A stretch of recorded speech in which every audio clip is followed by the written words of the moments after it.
ഏറ്റവും എക്സ്പെൻസീവായ വാഹനങ്ങളുള്ള ഇന്ത്യൻ താരങ്ങൾ ആരൊക്കെയെന്ന് നോക്കാം. നമ്പർ 5 വിരാട് കോഹ്ലി.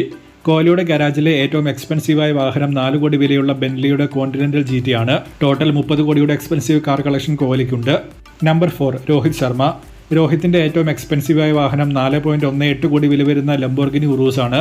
ഏകദിനത്തിലെ താരത്തിന്റെ ഏറ്റവും ഉയർന്ന ഇൻഡിവിജ്വൽ സ്കോറായ 264 ആണ് വണ്ടിയുടെ നമ്പർ. സച്ചിനും സെയിം ബ്രാൻഡ് വാഹനമുണ്ട്.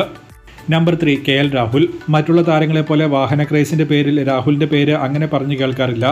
എന്നാൽ 4.2 കോടി വില വരുന്ന അസ്റ്റൺ മാർട്ടിൻ DB11 ആണ് രാഹുൽ ഓൺ ചെയ്യുന്ന ഏറ്റവും എക്സ്പെൻസീവായ വാഹനം. വെറും 4 സെക്കൻഡ് കൊണ്ട് 0-ൽ നിന്നും 100-ലേക്ക് സ്പീഡ് ആക്സിലറേറ്റ് ചെയ്യാൻ ഈ വാഹനത്തിന് പറ്റും. നമ്പർ 2 രവീന്ദ്ര ജഡേജ. രാഹുലിനെ പോലെ തന്നെ ഈ ലിസ്റ്റിലെ മറ്റൊരു സർപ്രൈസ് താരമാണ് ജഡേജ. 5.75 കോടി വില വരുന്ന റോൾസ് റോയ്സിന്റെ റൈത്താണ് ജഡേജയുടെ കയ്യിലുള്ളത്. Number 1 Hardik Pandya. Expensive life സ്റ്റൈലിന് പേരുകേട്ട ഹാർദിക്കാണ് ഇന്ത്യൻ താരങ്ങൾക്കിടയിൽ ഏറ്റവും എക്സ്പെൻസീവായ വാഹനം ഓൺ ചെയ്യുന്നത്. 9.5 കോടി വില വരുന്ന റോൾസ് റോയ്സിന്റെ ഫാൻറ്റമാണ് ഹാർദിക്കിന്റെ കയ്യിലുള്ളത്.